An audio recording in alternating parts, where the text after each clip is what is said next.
妖，咪再仲睇車。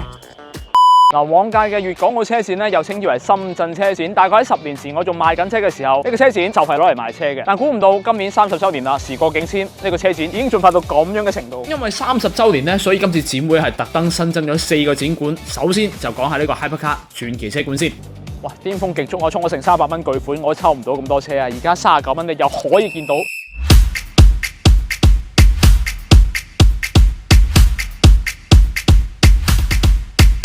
單係柏嘉尼呢度都已經有3台，尤其要睇下喺我身後嘅呢一部 Honda 嘅 MY 定製版，係全球僅限1台嘅。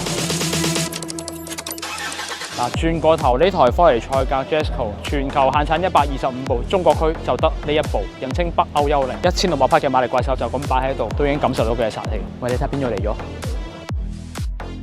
或者鍵盤車神咪話法國車唔得嘅，嗱，法國車啊，你咪正路一部車4隻缸，呢度2部車32隻缸。喂，我數口唔好啊，你自己計下可以裝幾多部 GRX 啊？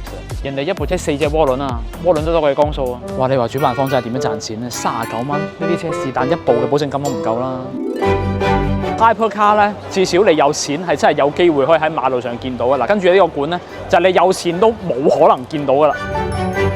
嗱，呢個老爺車博物館咧就真係今次車展嘅黑馬啦，早到連嗰啲晚清末期嘅馬車呢度都有，連曾經喺我哋舊款紙幣上邊出現過嘅東方紅拖拉機呢度都有。嗱，嚟到呢個館咧，一定要睇下呢一台紅旗嘅 CA770，係我哋中國人嘅驕傲嚟。3排座嘅設計，個尾燈咧好似宮廷燈咁有韻味。當年咧國家領導人先坐得㗎，唔去天安門你都好難見得到。而且仲有好多電影或者名人同款嘅車型，嗱，例如呢一台李小龍同款嘅奔馳 SL， 仲有戇豆先生嘅 Mini Cooper， 喺呢一堆車入邊同款嘅名人仲包括英女王伊麗莎白二世、賭王韓辛、成龍大哥等等，咁你又知唔知邊個名人對應翻邊部車咧？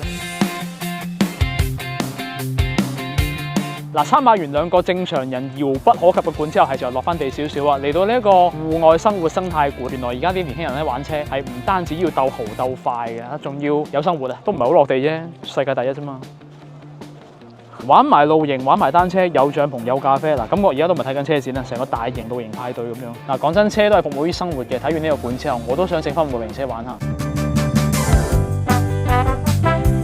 嗱，如果你覺得睇靜態車唔夠過癮咧，現場有好多動態嘢俾你體驗嘅。嗱，例如12號館啦，係會有特技表演嘅，同埋你仲可以試坐呢個老爺車啦、卡丁車啦，甚至漂移車，一樣夠晒你玩。我行咗成圈落嚟，真係大開眼界。由呢一個遙不可及嘅 Hypercar，到穿越100年嘅老爺車，再到比較落地翻少少嘅戶外體驗館，呢個30週年嘅粵港澳車展啊，真係非常之足料。當然，如果你仲係比較關注新車嘅話，呢度都係同樣滿足到你嘅。尤其係粵港澳地區嘅本地產業，好似比亞迪啊、鴻蒙智行啊，都係包成個館嚟 show 技術嘅，絕對多嘢睇過你入店啊！